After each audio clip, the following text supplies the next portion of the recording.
In today's video, I'm going to teach you how to add collections to your Shopify homepage. Let's get started right from your Shopify admin.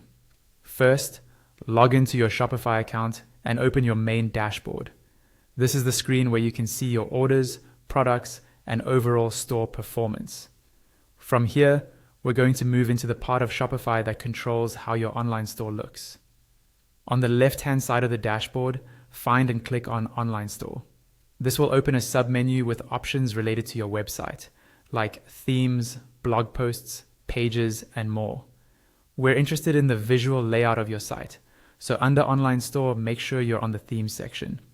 Next, look for your current theme, the one that's marked as Current Theme. On that theme, click the Customize button. This opens the theme editor, which is where you can visually edit your homepage and other templates without touching any code. Once the editor loads, you'll see a preview of your homepage in the center, and on the left side, you'll see a list of sections, such as header, template content, and footer. Under the main template area, look for a link or button that says Add Section. Click on that. This is how you insert new content blocks onto your homepage. A panel will appear with a list of possible sections you can add. Since we want to show collections, scroll until you find Collection List and select it.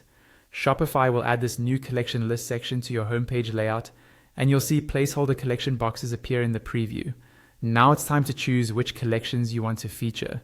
In the left-hand panel, inside the new collection list section, you'll see individual collection blocks. Click on the first collection box. A settings panel will open on the right, and you'll see an option to select a collection. Click Select. A list of all the collections you've already created in your store will appear. Pick the collection you want to show in that first box, then confirm your choice. You should now see that collection's name and image appear in the preview. Repeat the same process for the second collection box and any additional boxes that are available in that section. Click the box, choose Select, and assign the collection you want to feature. When you're happy with how everything looks, go to the top right corner of the editor and click Save. Your homepage will now display those collections, making it easier for customers to browse your products.